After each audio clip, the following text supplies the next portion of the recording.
Ang ganda. Narinig niyo yung mga ibon, guys?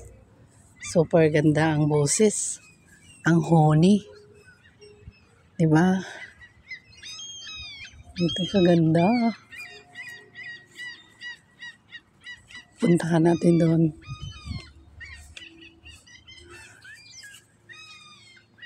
More than 30 minutes na kami dito nagtambay. Kaya kailangan namin makalis kasi wait lang, yung aso ko nag-ikot-ikot, yung mga tali nila wala na, nagkalitsi-litsi yung tali kasi iikot-ikot sila sa akin. Punta tayo doon. Ang daming ibon doon, may nagbibigay ng pagkain kaya maingay sila. Ang nagbibigay ng pagkain doon, matanda, nagbibigay siya ng mga siguro tinapay. Ayun, nakaupo si lolo kaya maingay yung mga ibon. Restaurant nga nandyan. Happy yung mga ibon, binigyan sila ng food. Minsan na si Wopa, happy din si Wopa. Happy siya.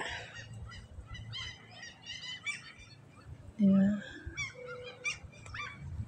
Ayan yung mga ibon. Minsan dito ako nakaupo. Pinapatay yung oras. Happy ang mga alaga ko basta dito kami. Ayan. Diba? Nakaka-relax dito, guys.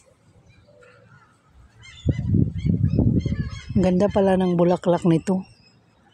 Yung wild apples na maliliit na yellow color. Ito pala yung niya, flower niya. Ganda pala. White. Wild apples. Gustong-gusto ko kainin. May maasim, may matamis.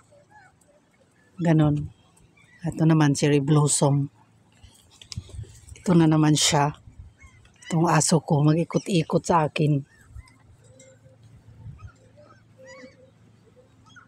Nauwi na kami. Ayun, maraming nag-snack doon. Kasi yan, restaurant. Pag summer talaga dami nilang mga pakulo dito. Ayan, nag-start na sila maglagay ng mga upuan. Kasi ang weather paunti-unti na. Hindi na masyadong malamig. Naglagay na sila ng mga chair. Ayan. Diba? Ang ganda ng doon. Ganda din ng view. Ayan, may cherry blossom din doon. Doon tayo galing kanina. Kaka-relax dito, guys. Lalo na marinig ninyo ang huni ng mga ibon. Grabe.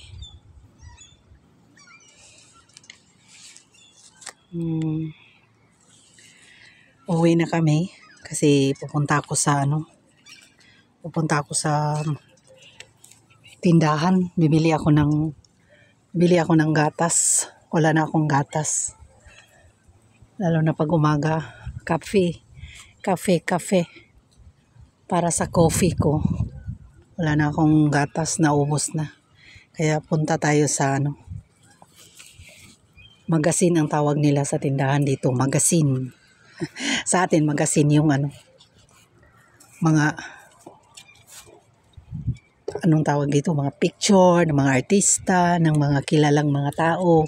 Yan ang tinatawag na magasin sa atin, sa English. Pero dito ang magasin, yung mini store, magasin ang tawag nila. Mga mini store. Kaya guys, see you again.